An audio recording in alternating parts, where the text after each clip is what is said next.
आप सभी को वेलकम करता हूं हमारी YouTube channel glow your study पर। Good afternoon, good afternoon, good evening, सभी का स्वागत है। कैसे हैं आप सभी लोग? Good evening, good evening, good evening, सभी का स्वागत है। कैसे हैं आप सभी लोग? मैं उम्मीद कर रहा हूं आप एकदम बढ़िया होंगे।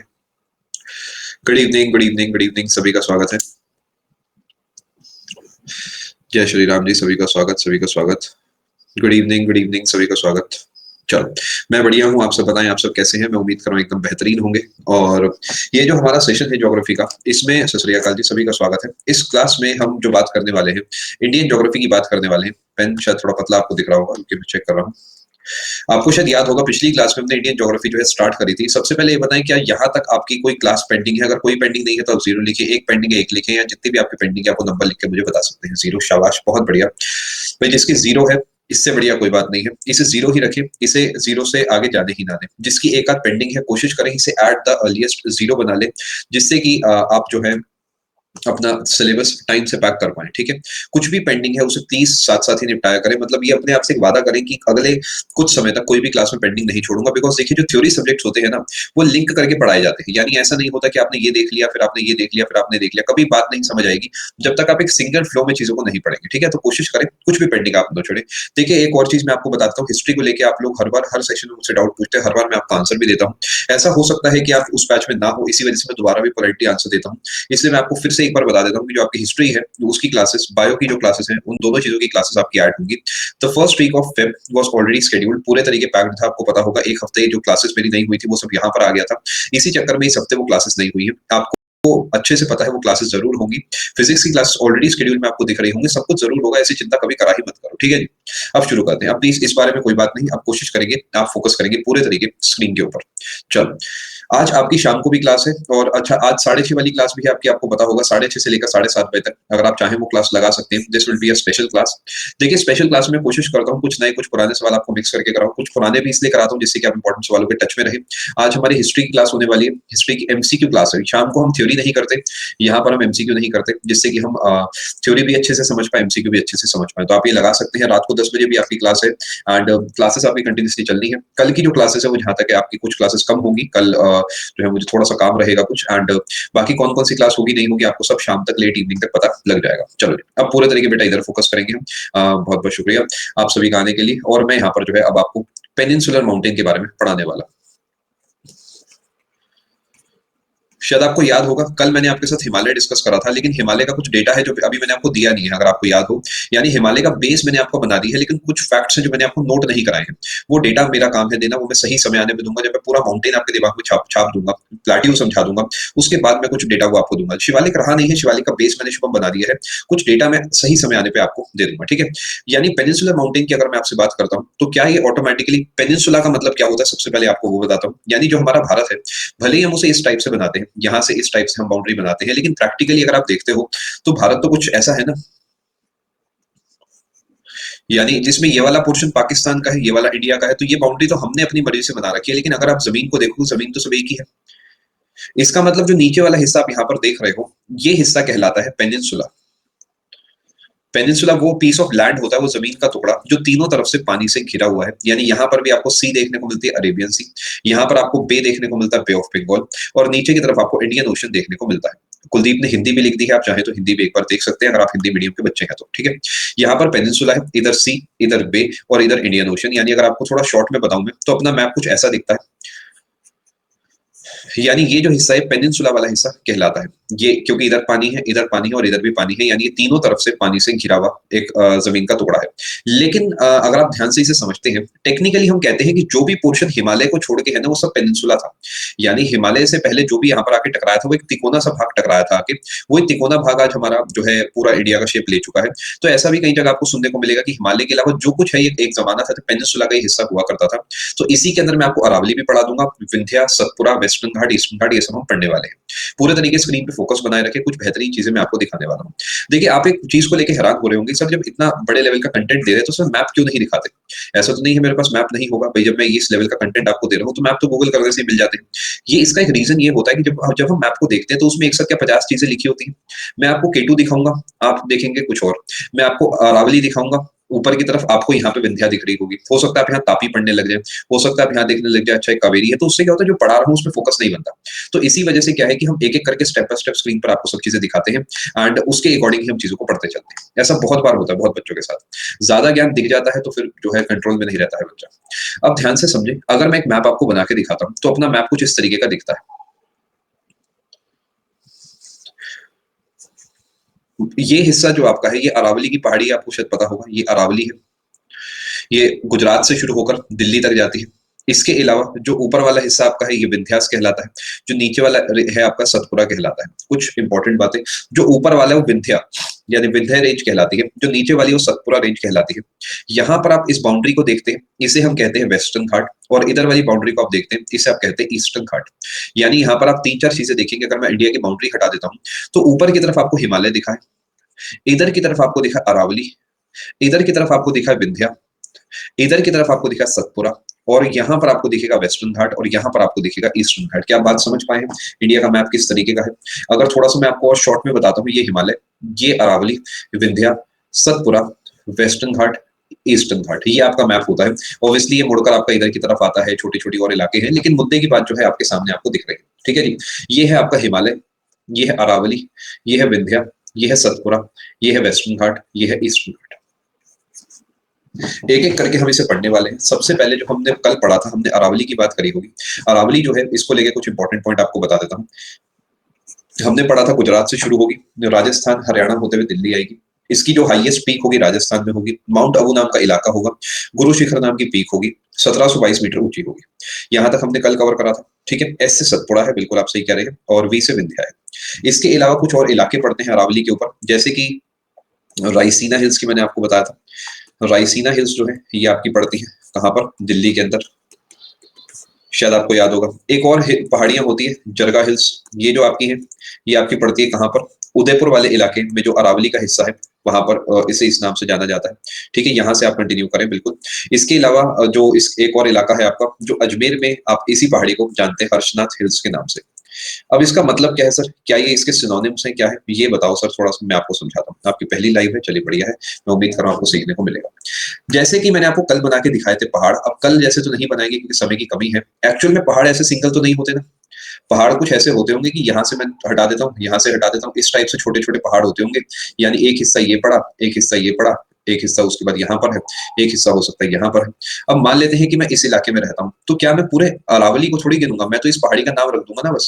एंशिएंट टाइम से, मिडिवल टाइम से इस पहाड़ी का कोई नाम रखा होगा। जो जो ये पहाड़ी है भाई, इस इलाके के लोग इसे किसी नाम से जानते होंगे। इसी तरीके ये वाली पहाड़ी का इसके इलाके वाले लोग किसी नाम से जानते होंगे।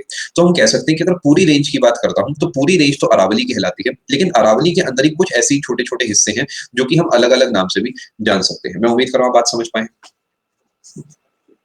यानी एग्जाम्पल के तौर पे कहूँ, हम सब इंडिया में रहते हैं, लेकिन जब मैं आपसे बात करता हूँ कहाँ रहते हैं, आप एग्जाम्पल के तौर पे मुझे कहेंगे दिल्ली में रहते हैं, तो आप उसे दिल्ली कहते हैं, लेकिन वो है तो इंडिया का हिस्सा। या आप उसे वेस्ट बंगाल कहते हैं तो वो वेस्ट इंडिया का हिस्सा। इसी तरीके अरावली का हिस्सा है, लेकिन यहाँ के लोग इसे इस नाम से जानते हैं।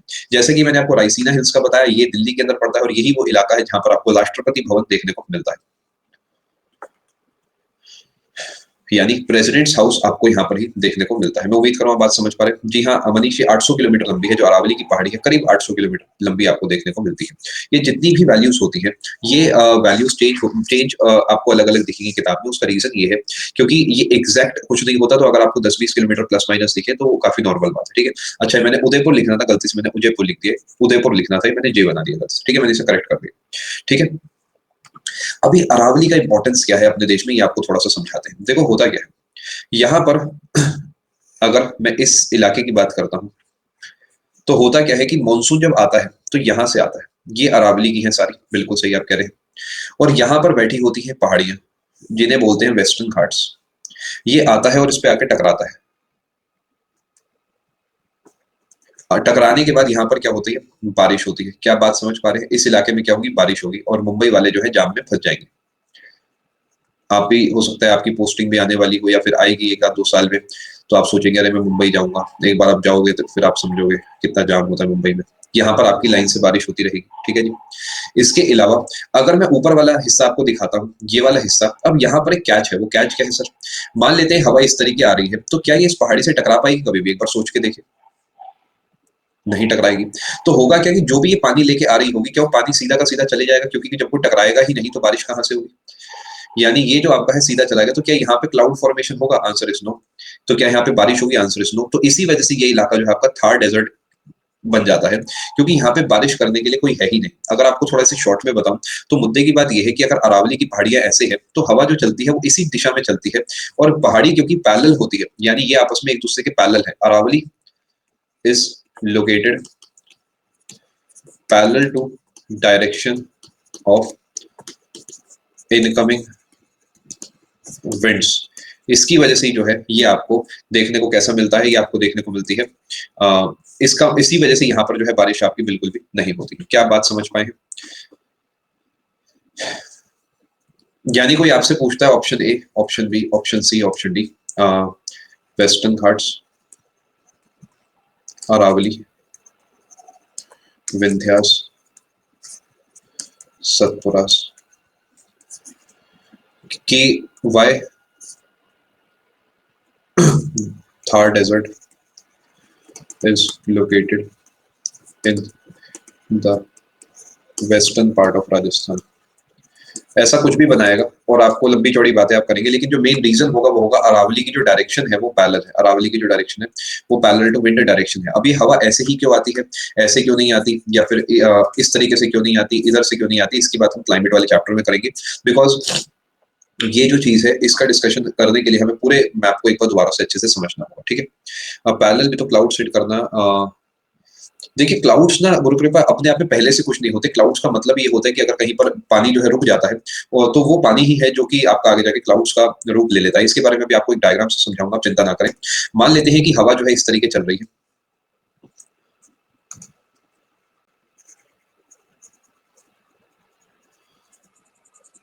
इस तरीके में आपके लिए कुछ बना देता हूँ।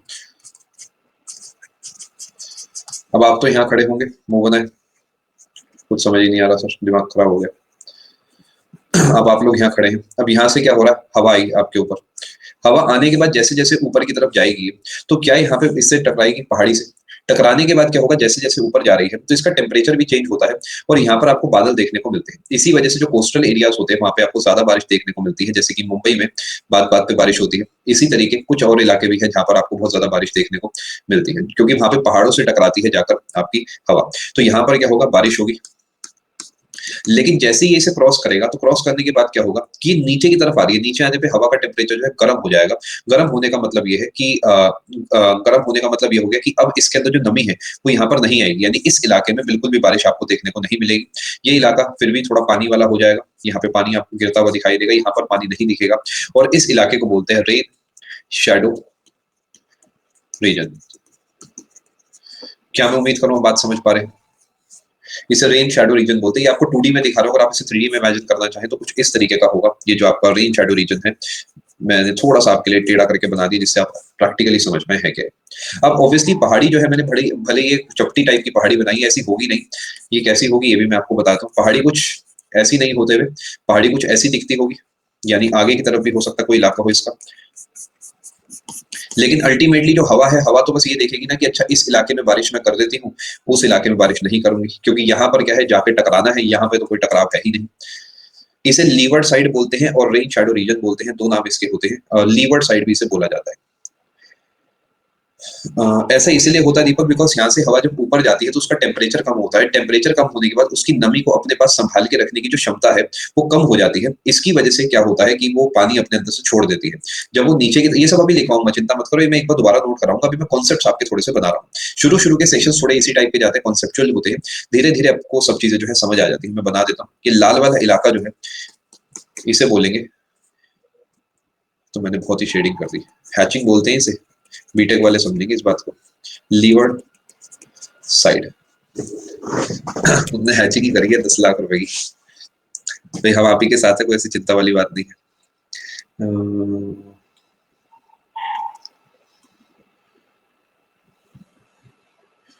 आप पहली बात तो सुहाना कर पाएंगे, कैसे कर पाएंगे इसका आंसर मैं आपको जाने से पहले दूंगा, आप चिंता ना करें। चलो आगे चलते। 10 लाख, देखो ये 10 लाख रुपए की बात जो है ये है 4 लाख प्लस 1.5-2 लाख इंटू 4। ये एक इक्वेशन बनती है जीवन की। और इसका जो आउटपुट निकलता है वो निकलता है 2.75 इंटू 1। ये इक्वेशन होती है जो कि बीटेक के नाम से जानी जाती है। आगे चलते हैं, आउटपुट होता है 2.75 या 3.25, डिपेंड करता है। अभी बाकी आपको आगे चल के बात करेंगे। चलो अब इधर आओ फटाफट से।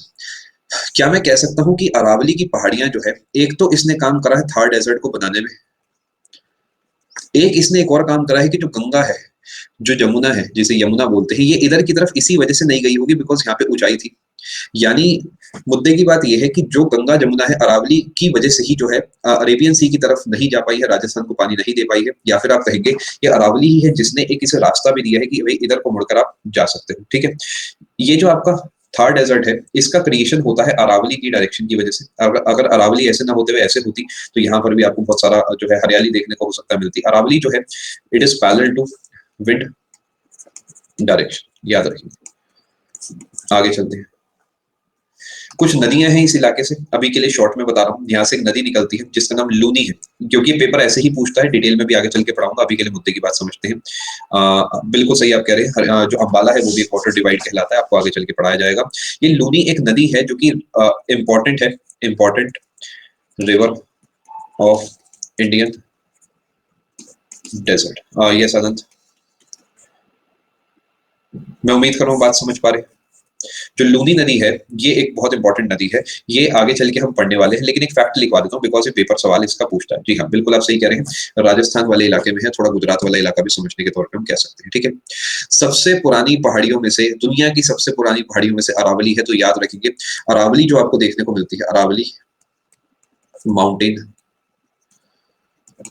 One of the oldest in the world, याद रखिए वर्ल्ड लिखा है, और इंडिया की भी, यानी ओल्डेस्ट। क्या बात समझ पाए जो मैंने लिखा?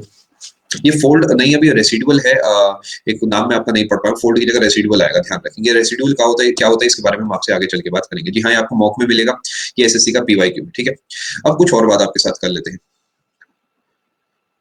ग्राउंड वाटर, अगर आयुष आपको एक लाइन में बताओ तो ग्राउंड वाटर इसका रीजन होगा, और वाटर टेबल होती है, मतलब जिस जमीन के नीचे का पानी हम बोलते हैं उसकी वजह से पानी आता है, यही कॉन्सेप्ट होता है। ओएसिस आपने सुना होगा, ओएसिस का भी यही कॉन्सेप्ट होता है। चलो जी, अब आगे चलते हैं। डाउट्स प्लीज थोड़े से कम पूछेंगे जिससे कि मैं आपका टॉपिक आपको अच्छे से समझा पाऊँ, और बाकी क्वेश्चन टैब आपका मैं अभी के लिए बंद कर रहा हूँ, क्योंकि आज जो है कंटेंट थोड़ा सा ज्यादा फोकस मुझे करना होगा। जी हाँ, काफी पुरानी है। अब बात कर लेते हैं जरा विंध्यास के बारे में, विंध्या माउंटेन रेंज। ये जो है एक टाइप का ब्लॉक माउंटेन है। ब्लॉक माउंटेन क्या होता है इसके लिए आपसे माफी चाहेंगे, इसका डिस्कशन हम करेंगे एक आध सेशन के बाद, जब आपका थोड़ा दिमाग में चीजें आपके बस जाएंगी, तब आपको प्रॉपर तरीके से समझाऊंगा कि माउंटेन्स कैसे बनते हैं, ब्लॉक माउंटेन्स क्या होते हैं, वोल्केनिक माउंटेन्स, ये सब समझाऊंगा, लेकिन थोड़ा सा समय रुक कर। विंध्या माउंटेन रेंज एक टाइप की ब्लॉक माउंटेन है। शॉर्ट में अगर आपको बताता हूँ तो मान लेते हैं एक इलाका है जिसमें ये इलाका किसी वजह से नीचे चला जाता है, ये इलाका भी किसी वजह से नीचे चला जाता है, ये इलाका भी नीचे चले जाता है, तो ये ऊपर की तरफ आपको ब्लॉक माउंटेन्स देखने को मिलते हैं। और जो बीच वाला इलाका है इसे आप अपना एक रिफ्ट वैली के नाम से जानते हैं। क्या होता है, थोड़ा समय रुक के आपको समझाएंगे। ठीक है जी, ये जो ब्लॉक माउंटेन है आपका विंध्या नाम का, ये गुजरात से स्टार्ट होता है, कहाँ तक जाता है, ये जाता है आपका बिहार तक। जी हाँ, बिहार में एक इंसान बड़ा फेमस है जिसका नाम शेरशाह सूरी है। शेरशाह सूरी से जुड़ा हुआ एक जगह का नाम है, वो है सासाराम। सासाराम तक ये जाती है, ये इसलिए मैंने आपको लिंक करके दिखाया जिससे कि आप पेपर में याद रख सके। और एक जगह है गुजरात में जोबाट नाम की, जिन बात करके भी आप इसे याद कर सकते हैं, यहाँ से स्टार्ट होता है और सासाराम तक ये जाता है। ठीक है, बीच में और भी इलाके पड़ेंगे। अगर गुजरात से बिहार को आप देखते हैं तो इसमें क्या होगा, बीच में आपका मध्य प्रदेश पड़ता है, मध्य प्रदेश के बाद छत्तीसगढ़ पड़ता है, लेकिन थोड़ा सा हिस्सा आपका जो यूपी वाला पड़ता है, हल्का बहुत पड़ता है, ज्यादा नहीं पड़ता, थोड़ा सा ही आपका झारखंड वाला पड़ता है। झारखंड भी मैं यहाँ पे लिख देता हूँ। ठीक है, ये जगह का नाम है, ये प्लेस है जहाँ से शुरू होता है, और ये प्लेस है जहाँ तक ये जाता है। क्या मैं उम्मीद करूँ बात समझ पा रहे हैं? यानी गुजरात से मध्य प्रदेश से छत्तीसगढ़ से बिहार जाता है, थोड़ा बहुत यूपी झारखंड को टच करता है। पेपर इससे क्या सवाल पूछेगा, पेपर पूछेगा वेस्टर्न मोस्ट स्टेट कौन सा है जहां से विंध्या रेंज चलती है, आप आंसर देंगे गुजरात। गुजरात के अलावा आपसे ऑप्शन ऐसे देगा कि इनमें से कौन सा ऐसा इलाका है जहां पर विंध्या रेंज नहीं जाती है, गुजरात, जम्मू कश्मीर, झारखंड और बिहार, आपको ऐसा कुछ दे देगा। तो ऑब्वियसली उसमें आंसर आपको जम्मू कश्मीर टिक करना है। मान लेते हैं आप फंस गए हैं पूरे तरीके और यहाँ पर एक आपको एमपी दे दिया, तो ऑब्वियसली मजबूरन आपको झारखंड पे टिक करना होगा, लेकिन ये भी मजबूरन ही माना जाएगा क्योंकि बाकी तीन में तो बहुत ज्यादा लेवल पे है, झारखंड में बहुत ही कम होगी, तो सेफ खेलने के लिए आप इस पे टिक कर सकते हैं, बट ऐसा सवाल नहीं बनता है। गुजरात, एमपी, उड़ीसा, और झारखंड। बताएं इनमें से कौन सा ऐसा इलाका which is not related to Vindhya range. Odisha ऐसा इलाका होगा। इस टाइप के आपसे सवाल पूछे जाते हैं। अब ये इलाका बड़ा इंपॉर्टेंट है। क्यों इंपॉर्टेंट है मैं आपको समझाता हूँ। देखो ध्यान से समझना। उधर तो अरावली ने गंगा को नहीं आने दिया, तो गंगा जो है नीचे की तरफ मुड़ गई। अब हुआ क्या, नीचे की तरफ भी यहाँ पर एक रेंज थी जिसे हमने बोला विंध्या रेंज। यानी यहाँ पर तो अरावली थी, जिस चक्कर में गंगा यहाँ से निकल के इधर की तरफ मुड़ी। यहाँ पर देखा, यहाँ पर भी कौन सी नदी थी, यहाँ पर भी अगर आप देखेंगे तो यहाँ पर आपको विंध्या दिखती है, तो इसी वजह से गंगा जो है इस तरफ मुड़ जाती है। यानी जो विंध्याचल रेंज है, जिसे विंध्याचल रेंज भी बोलते हैं विंध्या रेंज को, ये हमारे भारत को करीब करीब दो हिस्सों में तोड़ती है। आप ध्यान से देखेंगे, अगर मैप आपको दिखाता हूँ, इसे ध्यान से देखिए। सतपुरा भी तोड़ती है सर, ये भी तोड़ती है। तो मेन कौन सी मानी जाएगी सर, विंध्या मानी जाएगी, बिकॉज विंध्या लंबी है, ऑलमोस्ट बिहार तक जाती है। तो हमेशा ध्यान रखें कि आपका विंध्या जो है वो एक बेटर आंसर होता है जब भी कोई पूछता है कि नॉर्थ इंडिया और साउथ इंडिया का डिफरेंस कैसे आप पहचान सकते हैं। विंध्या के नीचे जाएंगे तो उसे साउथ इंडिया आप कह सकते हैं समझने के तौर पर, इससे ऊपर जाएंगे तो नॉर्थ इंडिया कह सकते हैं। ठीक है जी। इससे क्या सवाल बनता है अभी आपको मैं बता देता हूँ। Dash range divides India into almost two equal parts। ऐसा कुछ भी बना देगा। ऑब्वियसली ये सवाल एग्जैक्टली सही नहीं है, लेकिन यहाँ पर ऑप्शन में आपको विंध्या देगा, हिमालय देगा, वेस्टर्न घाट देगा, ईस्टर्न घाट देगा। ये तो इजी सवाल हो जाएगा। आंसर आप देंगे विंध्या। दूसरा ऑप्शन यहाँ क्या करेगा, सतपुरा दे देगा, तो भी आपका आंसर चेंज नहीं होगा। बहुत एक्सट्रीम अगर जाता है हिमालय, वेस्टर्न घाट, ईस्टर्न घाट और सतपुरा, तो उस केस में आप सतपुरा प्रेडिक्ट करेंगे। आई होप आप समझ पा रहे हैं ज्योग्राफी के सवाल कैसे बनेंगे और आपको क्या करना है। ऑप्शन से ही खेलना है। जनरली यही सवाल देखता है सतपुरा वाला, अब तक एक भी नहीं आया है सवाल। आगे चलते हैं। अब ये जो विंध्याचल रेंज है, इसके ऊपर की तरफ आपको गंगा बहती हुई दिखती है। गंगा रिवर सिस्टम आपको ऊपर की तरफ दिखता है। गंगा रिवर सिस्टम क्या है, बहुत ही बड़े लेवल में पढ़ाने वालों तो चिंता करनी ही नहीं है। नीचे की तरफ जो है एक नदी है जो कि अपने आप में बड़ी फेमस नदी है, नर्मदा रिवर। यानी अगर आपको 2D व्यू बताऊं तो ये अरावली है, ये विंध्या है, ये सतपुरा है, ये गंगा गई, गंगा के साथ और नदियां गई, ये एक नदी है जिसका नाम है नर्मदा। एक पेपर का सवाल पूछ बनता है, वो ये बनता है कौन सी ऐसी नदी है जो कि विंध्या के और सतपुरा के बीच में बहती है। बहुत बार आया, कम से कम 8 से 10 बार ये सवाल आ चुका है। ये आपकी नर्मदा है। ठीक है, नोट कैसे करना है मैं अभी आपको बता देता हूँ। ध्यान से सुन रहे, आपको नोट करना है, विंध्या हेडिंग डालनी है, विंध्या या विंध्याचल रेंज।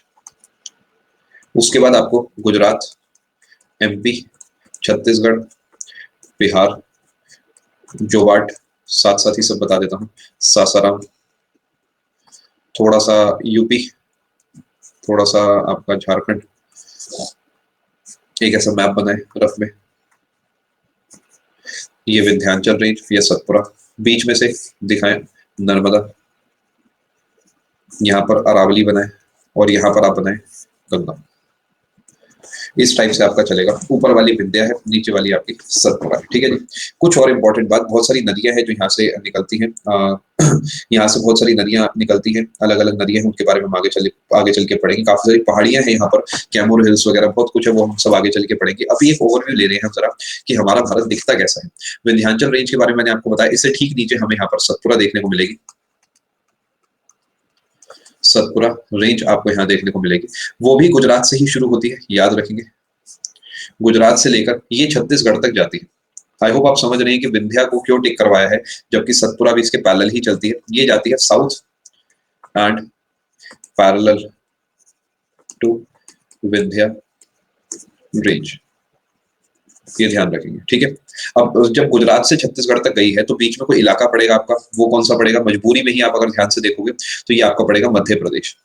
यानी अपने को क्या करना है, इनिशियल फाइनल याद कर लेना, बाकी ऑटोमेटिकली दिमाग में बन जाने चाहिए। गुजरात से मध्य प्रदेश से छत्तीसगढ़ ये जाती है, याद रखेंगे। South end parallel to Vindhya का मतलब ये है कि अगर आप विंध्या पे खड़े हैं तो विंध्या से सतपुरा आपको देखो साउथ में दिखेगी ना, जैसे आपका ऑफिस जो है वो आपके घर के साउथ है, तो भले ही ये खुद साउथ में ना हो लेकिन आपके घर से तो साउथ में है ना, तो विंध्या के साउथ में सतपुरा पड़ती है। गुजरात को क्या लिखा है, ये लिखा है गुजरात से मध्य प्रदेश से छत्तीसगढ़ तक जाती है, साउथ एंड पैरेलल है विंध्या रेंज के, इसे आप ध्यान रखेंगे। और महाराष्ट्र में नहीं जाती है, बहुत थोड़ा हिस्सा आप समझना चाहें समझ सकते हैं, ये भी आपका ब्लॉक माउंटेन ही पड़ेगा। अब गुजरात में जो पहाड़ी है उसे राजपीपला हिल्स के नाम से जानते हैं, मध्य प्रदेश की बाउंड्री को महादेव हिल्स के नाम से जानते हैं, मैकल हिल्स के नाम से आप जानते हैं छत्तीसगढ़ वाली को। ये सब मैं वैसे आपको आगे चल के पढ़ाने वाला हूँ, कहते हैं तो मैं भी लिख देता हूँ, कोई ऐसी दिक्कत नहीं है। राजपीपला हिल्स, मध्य प्रदेश जो है महादेव हिल्स, और ये है आपकी माइकाल हिल्स। ये आप ध्यान रखिए, तीनों जगह मैंने आपके सामने लिख दी है। पेपर कैसे सवाल बनाएगा, राजपीपला, महादेव, माइकाल और एक आपको दे देगा कैमूर। बताएं कौन सी ऐसी है जो सतपुरा का हिस्सा नहीं है। आप आंसर कैमूर टिक करके आ जाएंगे। एक और सवाल आपको दे देगा, राजपीपला, महादेव, माइकाल, माउंट आबू कौन सी ऐसी है जो कि अरावली का हिस्सा पड़ती है। तो आप उस पर टिक करेंगे कि माउंट आबू जो है अरावली का हिस्सा पड़ती है। इनमें से कौन सी ऐसी है जो कि देश की सबसे पुरानी माउंटेन रेंज का हिस्सा है। माउंट आबू, महादेव, राजपीपला और एक और आपके सामने लिख देगा। एक और सवाल बनाएगा, इनमें से कौन सा एक ब्लॉक माउंटेन है, ग्रेटर हिमालय, शिवालिक, अरावली या फिर विंध्या।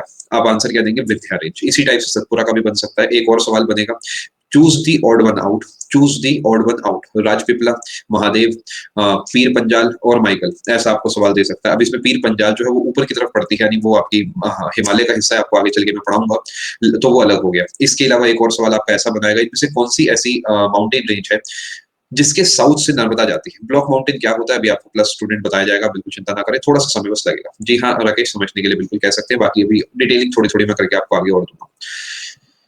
बिल्कुल सही। इनमें से कौन सी ऐसी दो माउंटेन रेंजेस है जो कि आपकी नर्मदा के नॉर्थ और साउथ में आपको दिखती है, या जिसके बीच में से नर्मदा जाती है, विंध्या, सतपुरा। एक दूसरा सवाल बनाता हूँ, विंध्या और सतपुरा के बीच में से कौन सी नदी जाती है। एक ऑप्शन तापी जरूर देगा, एक ऑप्शन नर्मदा जरूर देगा। ये दो ही ऑप्शन मेन होते हैं, बाकी फालतू होते हैं। तो तापी इसका आंसर नहीं होता, बिकॉज तापी इसके नीचे से बहती है, याद रखेंगे।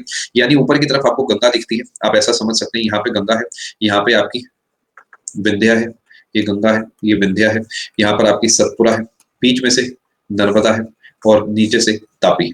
ये बात आप समझ पाए हैं। जी हाँ, मैंने प्लेस के नाम लिखे, वो सब लिखवाऊंगा ऋषभ, आप बिल्कुल चिंता ना करें, सब कुछ लिखवाऊंगा, चिंता ना करें। ठीक है जी। अब कुछ इलाके हैं जो थोड़े से इंपॉर्टेंट है इससे जुड़े, कुछ इलाके हैं जो आपको पता होने चाहिए, उनके बारे में हम बात करते हैं। जो आपकी सतपुरा है ना, यहाँ पर एक जगह पड़ती है, वो क्या है आपको मैं बताता हूँ। सतपुरा का हिस्सा एक आपको अभी मैंने आपको बताया था, माइकाल हिल्स, बिटवीन नर्मदा और तापी सतपुरा है। यहाँ पर एक इलाका पड़ता है जिसे आप बोलते हैं अमरकंटक, बहुत ही फेमस, बहुत ही इंपॉर्टेंट। अमरकंटक, इसे आप अमरकंटक के नाम से, अमरकंटक प्लेट्यू के नाम से, बहुत अलग अलग नामों से जाना जाता है।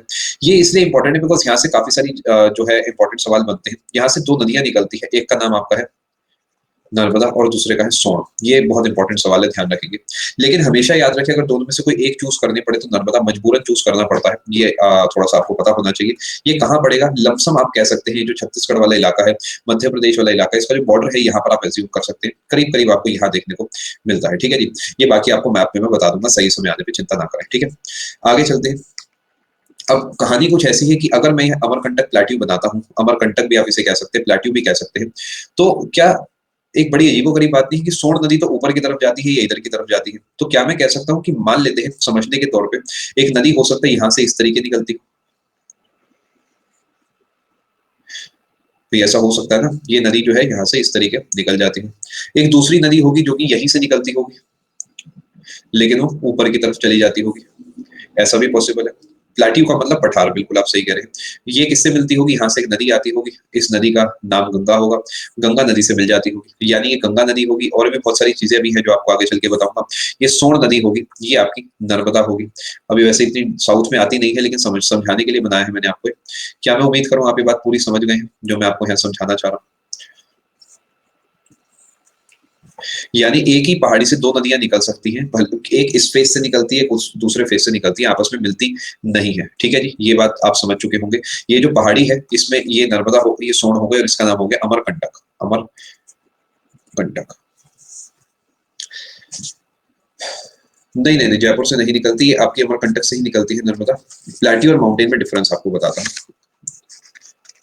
बारिश की वजह से प्रिंसी, बारिश की वजह से, ये सब आपको मैं बताऊंगा, बिल्कुल चिंता ना करें, बड़े ही ध्यान से बात को समझे। महानदी ये प्लेस है ना अमरकंटक, जी हाँ। ऊंचाई पर कैसे जाएगी, अमरकंटक कहाँ है, महानदी भी यहाँ से निकलती है। प्लेट्यू एमपी स्टेट, आपने माउंटेन जैसा बना दिया प्लेट्यू को। हाँ हाँ हाँ हाँ हाँ हाँ हाँ हाँ हाँ। अरे यार सब बताते हैं, ऐसे परेशान नहीं होते ये लोग।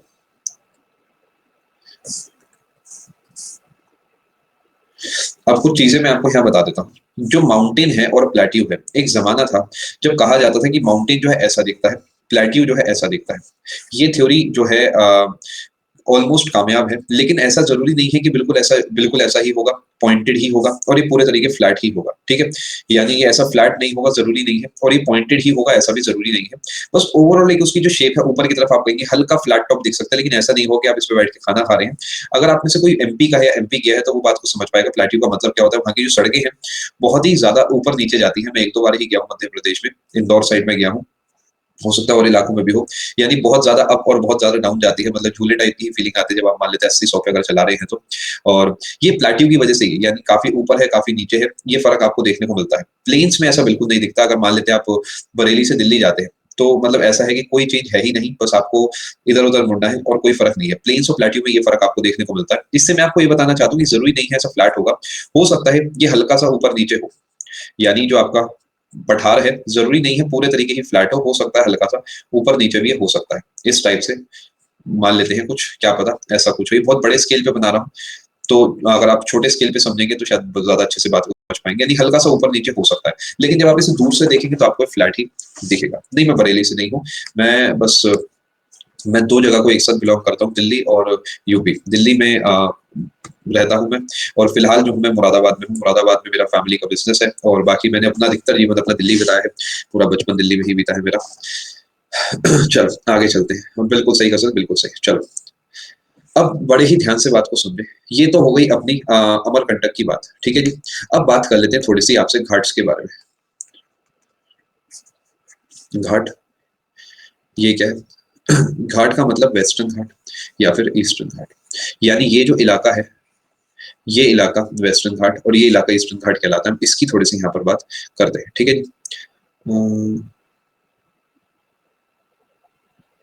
चलो, चलें आगे। एक बच्चा आया था, वो मुझे पता नहीं क्या-क्या सुना के गया उस दिन स्पेशल क्लास में। पता नहीं क्या नॉन-वेज पता नहीं वो कुछ भी बोले जा रहा था।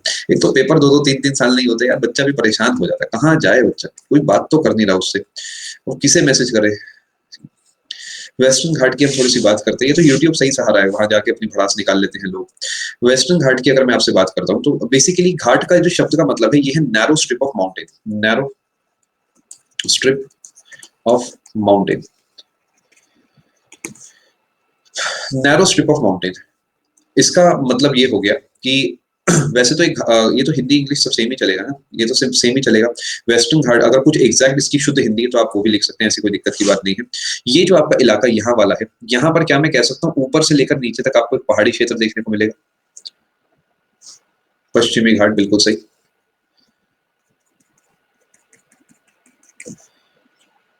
नैरो स्ट्रिप का मतलब एक पतला, नैरो का मतलब होता है पतला, स्ट्रिप का मतलब एक पट्टी आप कह सकते हैं।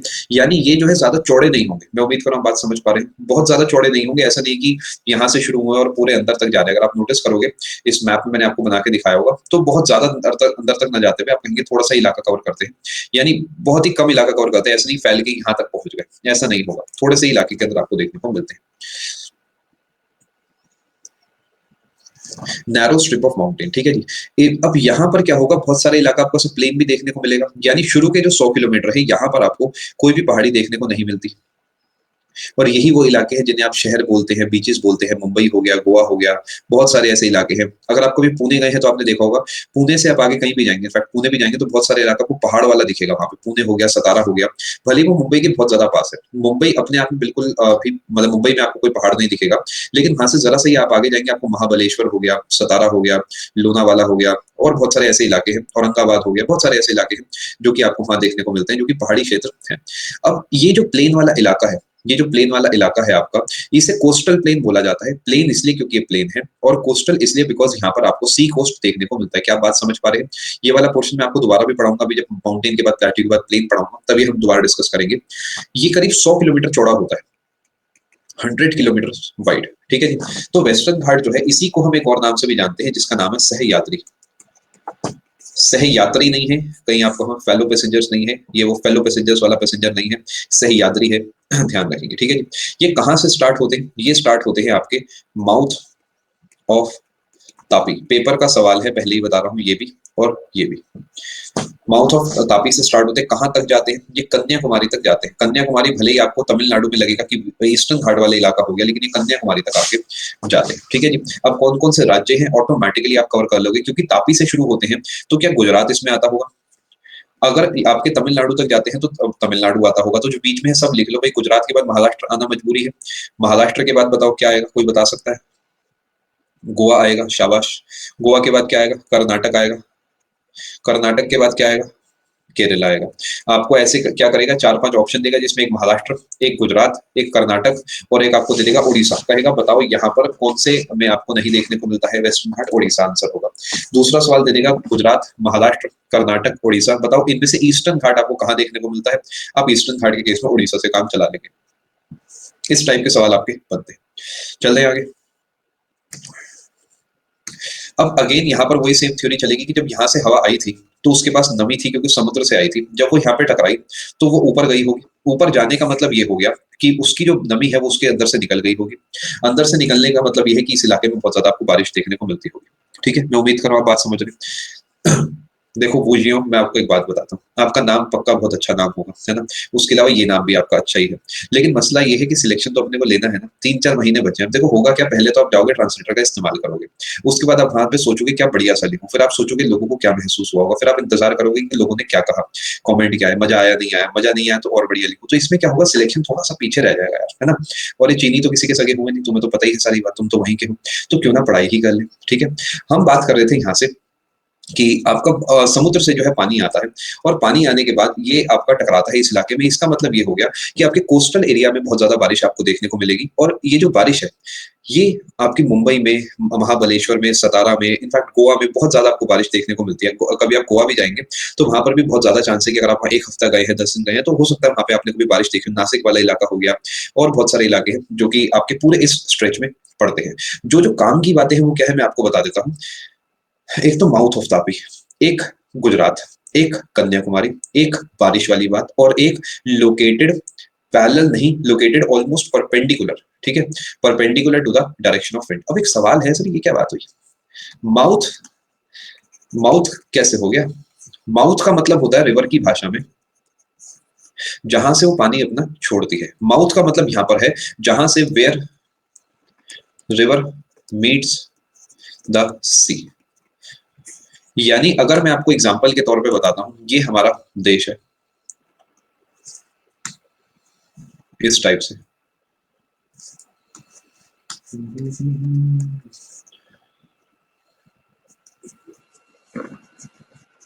इस टाइप से आप समझ सकते हैं।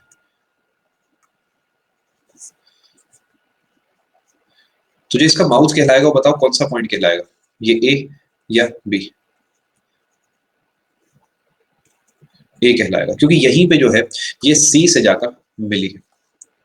इसलिए हम कहेंगे कि यहीं से कहीं से आप कहेंगे जो आपके वेस्टर्न घाट है वो जो है स्टार्ट होते हैं। मैं उम्मीद करूं बात से, ये पेपर का सवाल है, ये सब पेपर के सवाल जहां से निकलती है उसे सोर्स बोलते हैं, यानी ओरिजिन पॉइंट उसे बोल सकते हैं। और जहां पे खत्म होती है यानी जहां पे समुद्र से मिलती है, ये एक अच्छा शब्द रहेगा बेसिकली, वो उसे आप खत्म होने वाले पॉइंट को माउथ बोलते हैं। मॉनसून जो है यहीं से आता है, बिल्कुल आप सही कह रहे हैं मनीष। लेकिन अगर आप राज्य बोलेंगे तो मैं कहूंगा केरल से स्टार्ट होता है। पेपर में कैसे आएगा मैं आपको बता देता हूँ। पेपर के सवाल मैं आपके सामने पेश कर रहा हूँ। अच्छा ये तो सही है ना कि मैं यहाँ पे सवाल आपको प्रिंटेड नहीं दिखाता हूँ, बिकॉज प्रिंटेड सवाल के लिए 6:30 वाला अपना समय फिक्स है। तो यहाँ पर कंटेंट पे फोकस करते हैं जिसके सहारे हम अपनी तैयारी अच्छी कर पाए, वरना टाइम बड़ा खराब हो जाएगा। आज आपकी स्पेशल क्लास है। सवाल कैसे बनेंगे? सबसे पहला, dash is located near the northern point of Western Ghats. Northern starting point लिख सकता है। Mouth of Tapi Ganga Luni Mahanadi. नर्मदा दे भी सकता, नहीं दे सकता, वैसे एसएससी इतना क्रूर नहीं है, तापी से ही काम चला लेता है। दूसरा सवाल, western Ghats are located near Tapi. वही सेम सवाल बना देगा कि सबसे ऊपर वाला पॉइंट कहां पर है, तापी में है, नर्मदा में है, तापी इसका आंसर आपका हो जाएगा। ठीक है जी। अगला सवाल आपका यहाँ पर क्या बनाएगा कि इनमें से कौन सा राज्य तापी का वेस्टर्न घाट का हिस्सा नहीं बन सकता, वो आप ध्यान रखेंगे, वो आप बता देंगे भाई कौन कौन से आपको ऑप्शन में दिख रहे हैं जो राज्य आप चाहें छोड़ सकते हैं। एक इंपॉर्टेंट बात आपको मैं यहाँ बताना चाहता हूँ, वो क्या है, वो ये है कि अगर मैं आपके सामने एक मैप बनाता हूँ तो इसे थोड़ा सा ध्यान से समझना पड़ेगा अपने को।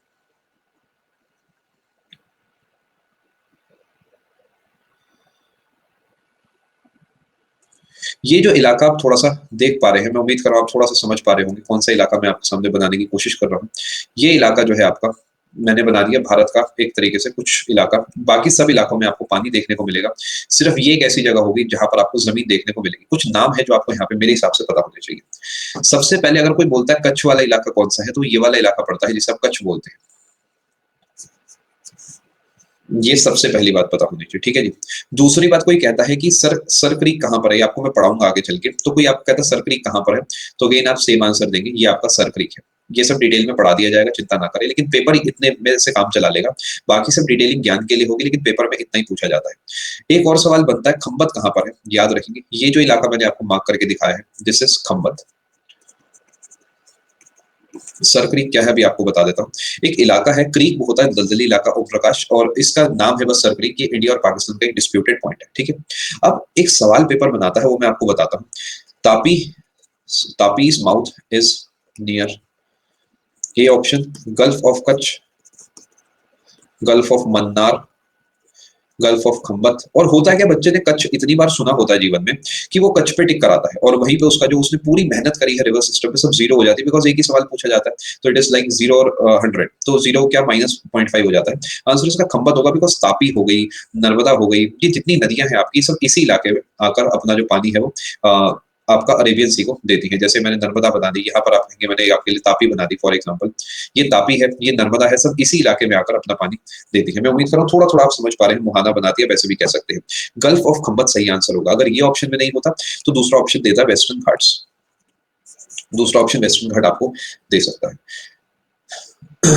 यस, लूनी के केस में कह सकते हैं, लूनी के केस में बिल्कुल कह सकते हैं। ये रिवर सिस्टम में आपको मैं डिटेल में क्या करूंगा, जब रिवर सिस्टम पढ़ाऊंगा तो उसमें मैं आपको हर एक रिवर का ओरिजिन एंड सब कुछ मैं आपको बताऊंगा, ठीक है। आगे चलते हैं।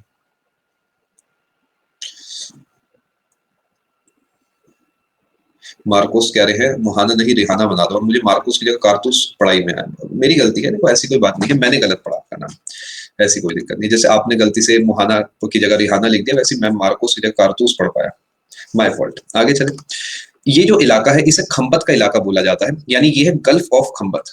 गल्फ इसकी शेप की वजह से, और ये जो आपका इलाका है खंबत की वजह से। अच्छा भाई, किसी को भी कोई बात बुरी लगती है तो मुझे बता दिया करो क्लास में। उस केस में मैं आपके बारे में कुछ भी नहीं कहूंगा, बिकॉज भाई हर टाइप के बच्चे हैं, पूरे देश से जुड़े हैं, तो कभी भी आपको बुरी लगे तो आप मुझे जरूर एक बार बता दिया करो, ठीक है। अरे आपको थोड़ी लगेगी, जिसे लगी है वो बताएगा ना, आपको तो मजा आएगा। नहीं, मार्कोस ने लिख दिया, फिर ठीक है। चलो, यहाँ तक हम सारी बात समझ चुके हैं। कुछ सवाल मैं आपके सामने पेश करूंगा, आप देखें उनमें से कितने आंसर सही देते हैं। 6 सवाल होंगे। पहला सवाल, ठीक है, पहला सवाल आपके सामने मैं पेश करता हूं, वो ये है कि इनमें से कौन सी माउंटेन रेंज में आपको ये चोटियां देखने को मिलती है। पहला हिमालय।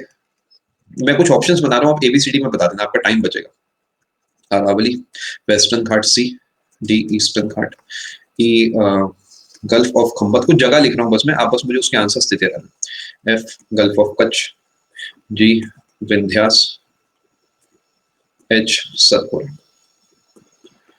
इनमें से कौन सा ऐसी ऑप्शन सही होगा। अगर मैं आपसे कहता हूं कि मैं माउंट अबू पे हूं, तो मैं इनमें से कौन से इलाके में हो सकता हूं, बी ऑप्शन।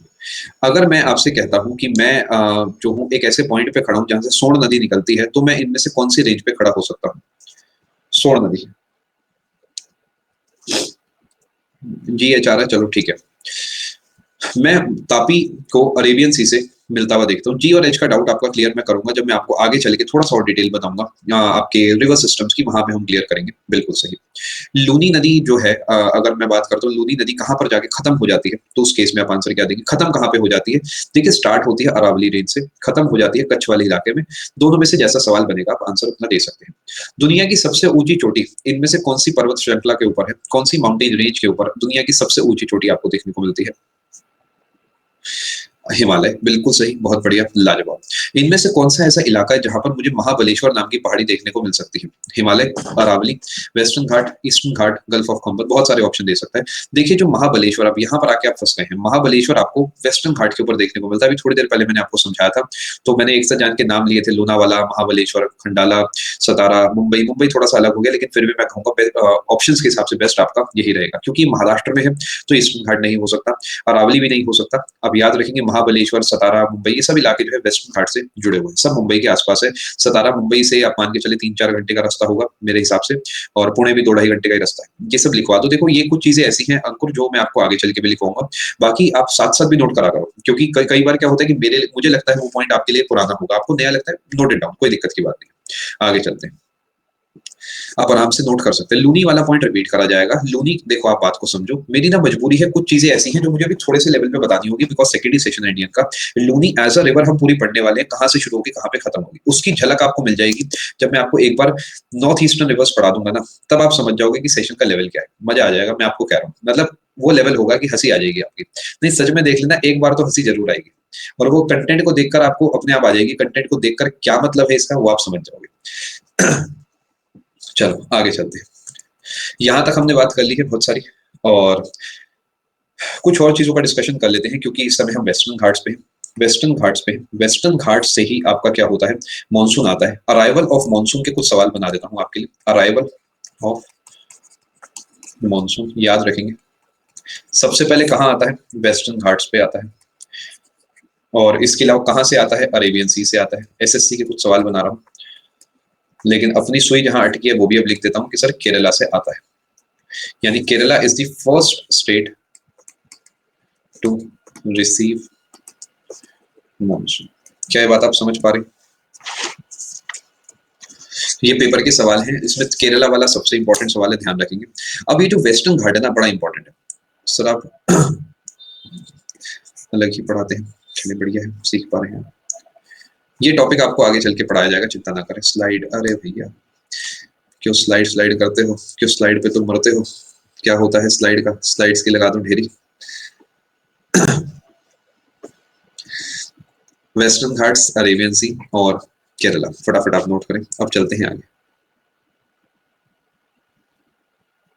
चलो, अब वेस्टर्न घाट से जुड़ी कुछ खास बातें हैं, क्योंकि यहाँ पर जो हवा है वो ऑलमोस्ट परपेंडिकुलर आती है, यानी टकराते हुए आती है।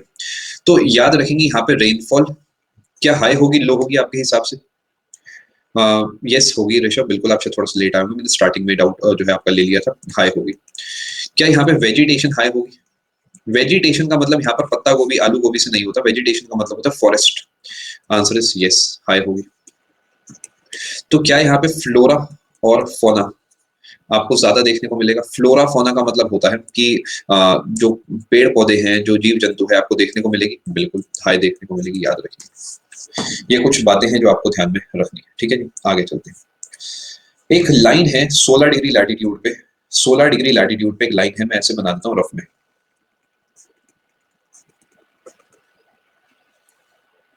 16th पैरेलल इसे बोलते हैं, और ये क्या करती है, माउंटेन को दो हिस्से में तोड़ देती है। ऊपर की तरफ आता है नॉर्दर्न सह्याद्री, नीचे की तरफ आता है सदर्न या साउथ सह्याद्री। क्या ये बात आप समझ पाए? ऊपर की तरफ नॉर्दर्न सह्याद्री, नीचे की तरफ सदर्न सह्याद्री आपका पड़ता है। ये भी पेपर आपसे सवाल बना सकता है। बहुत सारी चोटियां हैं यहाँ पर, उनकी बात हम आगे चल के एक साथ ही करने वाले हैं, ठीक है जी। कुछ चीजें हैं जो आपको ध्यान रखनी है, वो ये है कि अगर मैं आपसे वेस्टर्न घाट की बात करता हूँ, अच्छा मैंने अभी वो आपको लिखवा दिया कि विंध्या की सतपुरा की सबसे ऊंची चोटी कौन सी है, वो भी लिखवाया नहीं लिखवाया? 16th पैरेलल बोलते हैं उसे, नहीं लिखवाया तो वेस्टर्न घाट की भी आपको बाद में लिखवाऊंगा, इसे अभी एक साथ ही बनाएंगे एंड में इसके नोट्स बढ़िया करके, एक बार कॉन्सेप्ट अपने जो है पूरे तरीके फिट कर देते हैं। आगे चले जी। स्लाइड भैया, स्लाइड लो पहले, क्या बात करती है। जब तक बाकी बच्चे स्लाइड नोट कर रहे हैं, क्या आपके इलाके में भी ऐसा होता है जब आप मान लेते हैं कुछ खाने पीने जाते हैं तो एक आपके साथ में कोई खड़ा होता है और वो कहता है कि अरे भैया बढ़िया करके बनाइए जरा? ऐसा क्यों कहते हैं, मतलब उसे जैसा आता हो वैसे ही बनाएगा वो? मैंने बहुत लोगों को ऐसा सुना है, बढ़िया करके, वो कहेगा हाँ भाई बढ़िया ही करके बनाएंगे। अब जरा फ्लोरा फोना क्या होता है आपको बताते हैं। जो फ्लोरा है और फोना है, मुझे बताएं, फ्लोरा का मतलब कोई बता सकता है? पेड़ है या मतलब क्या है, कोई बता सकता है? प्लांट्स, फूल, फ्लावर, ठीक है। बेसिकली वेजिटेशन से आप इसे एसोसिएट करते हैं, यानी फ्लोरा जो शब्द है बॉटनी से जुड़ा हुआ शब्द है, यानी प्लांट्स, वेजिटेशन बहुत ज्यादा आपको देखने को मिले। और अगर फौना की बात करते हैं, जूलॉजी से जुड़ा हुआ शब्द है। अब ये क्या है आपका, बेसिकली एनिमल्स कितने होंगे। अगर एनिमल की स्पीशीज उस इलाके में बहुत ज्यादा है तो आप कहेंगे आपका वहाँ का फौना जो है वो ज्यादा है। एग्जाम्पल के तौर पे मैं आपसे कहता हूँ कि राजस्थान में जो पोखरान है वहाँ का फ्लोरा फौना बहुत कम होगा एज कम्पेयर टू वेस्टर्न घाट का, बिकॉज ऑफ हाई रेनफॉल। तो इस लाइन से आप रिलेट कर पाएंगे मैं आपको समझाना क्या चाह रहा हूँ। गिनती कम होगी, वैरायटी कम होगी, बिकॉज वहां पर हर टाइप का जीव जंतु जो है सर्वाइव नहीं कर पाएगा। यहाँ तक हम बात समझ पा रहे हैं, कहानी को आगे लेके चलते हैं और कुछ और बढ़िया बात करते हैं। अब मान लेते हैं आपसे मैं ईस्टर्न घाट की बात करता हूँ। कैसे विंड क्लाउड कैसे फॉर्म होता है, ये एक्चुअली शुभम पूरा एक टॉपिक है जो मैं आपको अलग से पढ़ाऊंगा। बेसिकली क्लाउड कुछ नहीं होता, जो आपका वाटर की ड्रॉपलेट्स होती है उन्हें इकट्ठा कर दोगे तो आपको क्लाउड दिखता है। ये मैं आपको पढ़ाऊंगा, आप चिंता ना करें, ठीक है, चिंता ना करें बिल्कुल। चलिए बहुत बढ़िया प्रतिभा, बहुत बढ़िया। चलो ईस्टर्न घाट्स की हम बात करते हैं। ईस्टर्न घाट्स जो है आपके डेफिनेटली यहाँ से चालू होंगे, यहाँ से चालू होके इस तरीके जाएंगे और ये यहाँ से चालू होके इस तरीके जाएंगे। अब इसकी तो हमने बात कर ली, गुजरात, आपका गुजरात, महाराष्ट्र और आपका उसके बाद गोवा, उसके बाद कर्नाटक, उसके बाद केरल, थोड़ा सा तमिलनाडु। इसी तरीके हम इधर की बात भी करेंगे तो यहाँ पर थोड़ा सा आपको क्या देखने को मिलेगा, उड़ीसा देखने को मिलेगा, थोड़ा सा आपको आंध्र प्रदेश देखने को मिलेगा, थोड़ा तेलंगाना भी टच कर सकते हैं बिकॉज फिजिकल डिवीजन है, और आपको तमिलनाडु देखने को मिलेगा।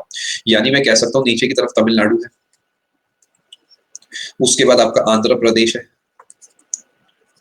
ब्रैकेट में लिखूंगा तेलंगाना, ब्रैकेट में ही लिखा है।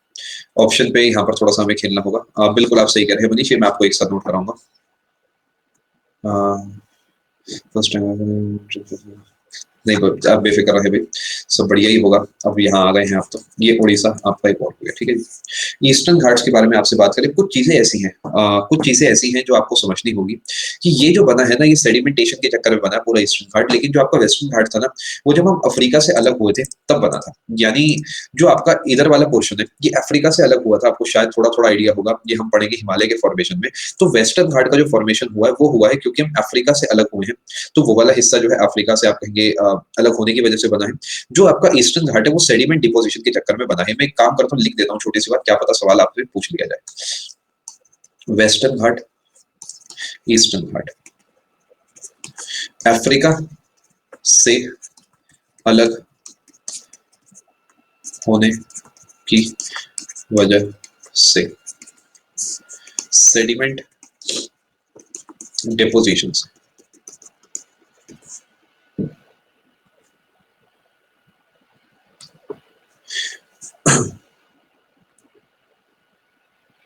ये, हाँ बिल्कुल बिल्कुल, पैंजिया वगैरह सब पढ़ेंगे तो हाँ, तो बहुत बड़े लेवल पे आपको पढ़ाया जाएगा। मैं उम्मीद करूँ आप ये बात समझ पा रहे हैं काफी। चलिए बहुत बढ़िया आया, हम सीख पा रहे हैं।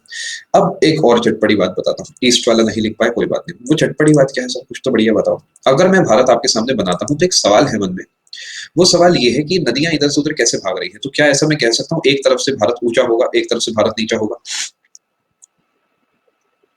अगर आप नोटिस करेंगे तो अधिकतर नदियां जो है वो इधर की तरफ भाग रही है, महानदी, कृष्णा, गोदावरी, कावेरी, बहुत सारी और नदियां। लेकिन कुछ नदियां इधर भी भाग रही जैसे नर्मदा, तापी।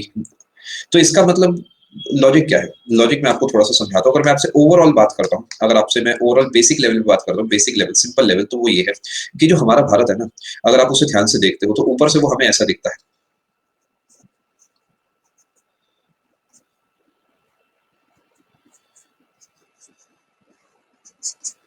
लेकिन ऐसा है नहीं। ये तो ऊपर से हमें 2D व्यू दिखता है इसका। अगर मैं इसे टेढ़ा बनाता हूं तो क्या अपना भारत अपने को थोड़ा सा ऐसा दिखेगा?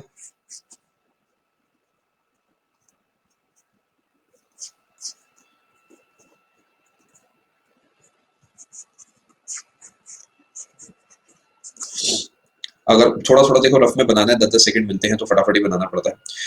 ओवरऑल जो भारत है वो इधर से ज्यादा ऊंचा है एज कम्पेयर टू इधर वाले पोर्शन से। क्या इस लाइन को आप समझ पाए? इधर से ज्यादा ऊंचा है एज कम्पेयर टू इधर वाले पोर्शन से। इसका मतलब जनरली नदियां जो है इस तरफ भागती है, यानी वेस्टर्न घाट्स थोड़े से ऊंचे हैं लेकिन ईस्टर्न घाट्स चौड़े हैं। ये क्या बात हुई? ये लिखना पड़ेगा सर, बिल्कुल। मोर विड्थ अगर आपको कोई कहता है किसकी है तो वो ईस्टर्न घाट्स की है, लेकिन मोर हाइट जो है वो वेस्टर्न घाट्स की। समझाता हूँ इसका मतलब क्या है।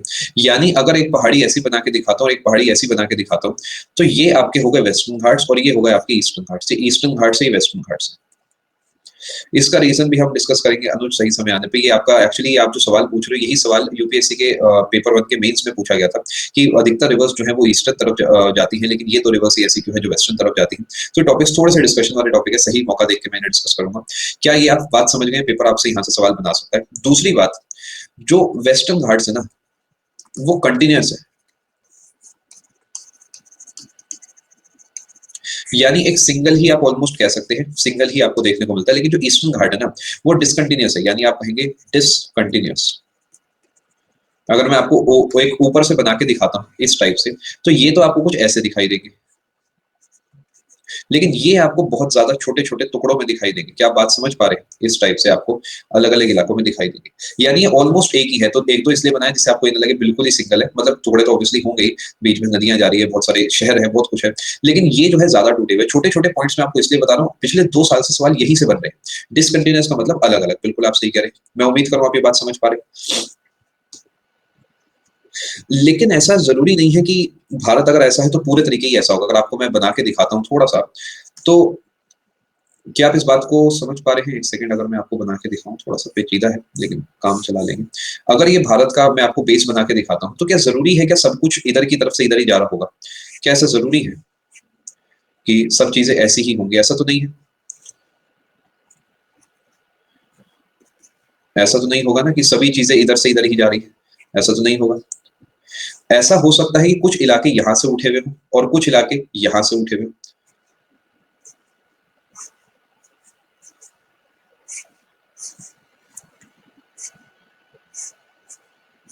मैं उम्मीद कर रहा हूँ बात समझ पा रहे हैं। यानी कहीं पे ढलान इस तरफ है, बीच में कहीं ढलान इस तरफ है, कहीं इस तरफ है, कहीं इस तरफ है, कहीं इस तरफ है। इसी वजह से ऐसा नहीं है कि पूरे भारत में आपको सारी नदियां पैरेलल ही देखने को मिलती हैं, क्योंकि ये शेप बस हम समझने के तौर पे कहते हैं कि ओवरऑल जो वेस्टर्न घाट्स वो इधर से ऊंचे हैं और ईस्टर्न घाट्स जो है वो इधर से नीचे। ये सिर्फ समझने की बात है कि भाई ऐसा आपको कुछ दिख रहा है, बाकी भारत जो है आपका नीचे हो गया। ये एक तरीका है समझने का। This is one of the things, just one of the things. Actual में चीजें इससे ज्यादा ही कॉम्प्लिकेटेड है थोड़ी। ये वन ऑफ द थ्योरीज है जो मैं आपको स्क्रीन पर बना के दिखा रहा हूँ।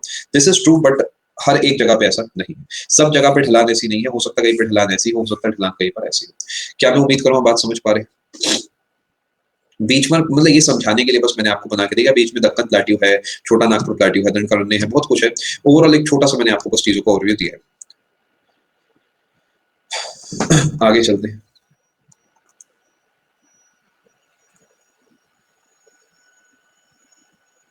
आपकी ड्राइंग समझ नहीं आती, मैं देखो मैं समझता हूँ इस बात को पूरे तरीके, क्योंकि मुझे स्पीड में बनानी होती है। और ये ना ड्राइंग थोड़ी सी मतलब टेक्निकल भी है, तो टेक्निकल ड्राइंग्स अगर आप थोड़ी देखेंगे तो उसमें कभी कभार कॉम्प्लिकेशन आ जाते हैं। यानी ये हिस्सा ऊंचा दिखाना है, हिस्सा नीचा दिखाना है, तो उसमें मजबूरी में ऐसा बनाना पड़ता है। आगे चलते हैं। मेरा ये मानना है ना बनाने से बहुत ही बढ़िया है बनाना। और फोटो डालना मुझे खुद को ही नहीं पसंद, बिकॉज स्पॉन्टेनियस ही काम होना चाहिए।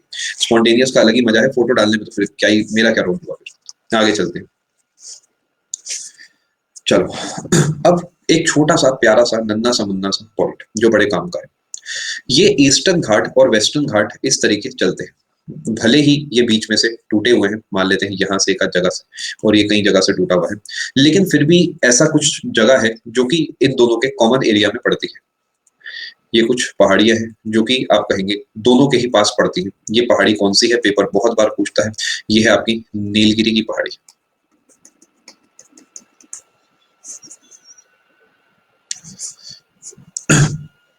नीलगिरी की पहाड़ी ये याद रखेंगे। यानी Nilgiri hills lie on the junction of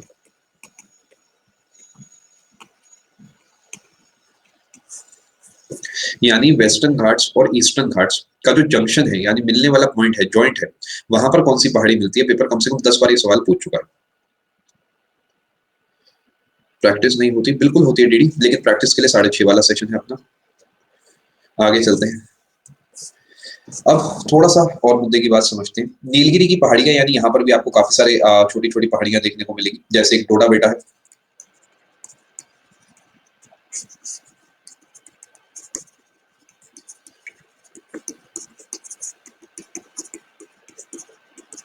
ये ध्यान रखेंगे 2637 मीटर।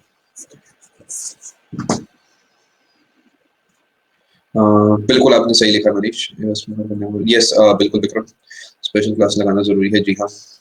यानी highest peak of Nilgiri hills जो है वो डोडा बेटा है और इसकी जो हाइट है वो 2637 मीटर है। ये एक प्रॉपर रेंज नहीं है लेकिन ग्रुप ऑफ माउंटेन्स आप कह सकते हैं, ग्रुप ऑफ हिल्स कह सकते हैं हम, जिसमें सबसे ऊंची चोटी ये है। प्रॉपर रेंज तो हम इसे नहीं कहेंगे। हाइट चाहे तो याद कर सकते हैं, सजेशन रहेगा करीब 2500-2600 के आसपास अपने ध्यान में आप रख सकते हैं। क्या मैं उम्मीद कर रहा हूँ बात समझ पा रहे हैं।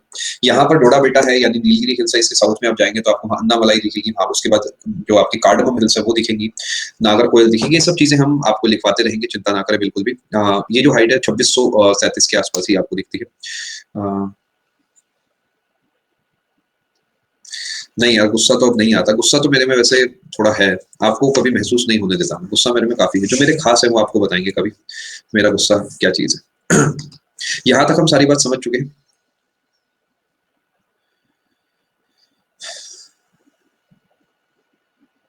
ये सब कोस्ट है बेटा, ये कोस्ट ना आपको अलग से पढ़ाई जाएंगे, ये सब कोस्ट है, ठीक है। सबसे पहले बताएं, यहाँ तक आप सारी चीज अच्छे से समझ चुके हैं या नहीं समझ चुके हैं? समझ चुके हैं जी, ठीक है जी। अब यहाँ से जो अपना अगला टॉपिक स्टार्ट होगा वो होगा प्लेट्यू। यानी हम किस तरीके पढ़ेंगे मैं आपको बता देता हूँ। हम ऐसे पढ़ेंगे, हमने बाउंड्रीज देख ली यानी हमने माउंटेन्स देख लिए। माउंटेन्स के बाद हम ये देखेंगे कि बीच वाले इलाके में आपको क्या देखने को मिलता है। फिर उसके बाद क्या होगा, अपना ये वाला पोर्शन कवर हो जाएगा। यहाँ की नदियां उसके बाद देखेंगे। यानी सबसे पहले हम क्या करेंगे, माउंटेन्स देखेंगे, फिर उसके बाद हम प्लेट्यू देखेंगे, फिर उसके बाद हम क्या करेंगे, प्लेन्स देखेंगे। एंड जब एक पूरा अपना नक्शा जो है तैयार हो जाएगा तब हम जाकर बाकी चीजों को पढ़ेंगे, जैसे कि आपका रिवर्स हो गई, फॉरेस्ट हो गई, जितनी भी छोटी छोटी चीजें बनती है यहाँ से आपके जो सवाल छोटे छोटे बनते हैं ये सब उसके बाद हम कवर करेंगे। कुछ पॉइंट्स मैंने आपको भी नहीं लिखवाए, जैसे माउंट एवरेस्ट मतलब हिमालय की सबसे ऊंची, शिवालिक क्या है, अब इसके अलावा आपकी वेस्टर्न घाट की सबसे ऊंची, विंध्या की, सतपुरा की, नर्मदा का आप कहेंगे ओरिजिन पॉइंट एग्जैक्ट क्या है, तापी का, ये छोटे छोटे पॉइंट्स मैं आपके सब एक साथ कवर करूंगा और विद टाइम हम आराम-आराम से पढ़ते रहेंगे। अच्छा, एक और चीज़ मैं आपको यहाँ बताना चाह रहा हूँ कि आज जो आपका सेशन है थोड़ा-सा छोटा चलेगा। मेरी तबीयत हल्की-सी डाउन लग रही है मुझे, तो क्योंकि आपकी 6:30 वाली क्लास भी है, तो मैं सोच रहा हूँ थोड़ा-सा सेशन आपका पहले कंक्लूड करके थोड़ी देर अपना आराम कर लेता हूँ एंड 6:30 से लेकर 7:30 तक आपकी क्लास नॉर्मली जैसे चलती है वो चलेगी। उसके बाद रात को भी आपकी क्लास होपफुली पूरी होगी एंड कोशिश करें यहाँ तक रिवाइज़ करें एंड हम जो है अगले सेशन में जब मिलेंगे तो कुछ डेटा आपको यहीं पर मैं ऐड करूँगा। अभी हम बहुत सारा डेटा कवर करने वाले हैं। जाने से पहले ये मुझे ज़रूर बताएँ कि क्या आपको कुछ सीखने को मिल रहा है, मज़ा आ रहा है? लग रहा है हम ज्योग्राफी पढ़ रहे हैं सुपर प्लैटिनम की। आप रेलवे एस्पिरेंट को के लिए कुछ स्पेशल ला रहे हो। मैं हाँ, श्रेय कुछ प्लान कर रहा हूँ, थोड़ा-सा बस आपको मुझे समय देना होगा, बस थोड़ा और इंतज़ार है एंड बिल्कुल बेफ़िक्र रहें एंड जैसे ही सही समय आता है मैं आपको बताता हूँ, ठीक है? Thank you so much, God bless, take care, goodbye, अपना ख्याल रखें, तैयारी अच्छे से करते रहें देखिए एंड कोशिश करें, हँसी करें, मज़ाक करें, सारी बातें करें, लेकिन अपने सिलेक्शन के बीच किसी को ना आने दें बिकॉज़ सिलेक्शन रुक गया तो सब रुक गया, मतलब फिर ज़ीरो है। आप सबको पता है ना, there is no consolation prize in this exam, मतलब इट्स लाइक कि यहाँ पे रनर अप कोई नहीं होता, ना, either there are winners or nobody. कड़वी बात है यार, सच बात है, लेकिन या तो आप एक एस्पिरेंट रहेंगे या फिर आप सीधा मंत्रालय में पहुंच जाएंगे और मतलब कोई पूछेगा भी नहीं। दोनों ही केस में कोई नहीं पूछता कि आपने कितनी मेहनत करी।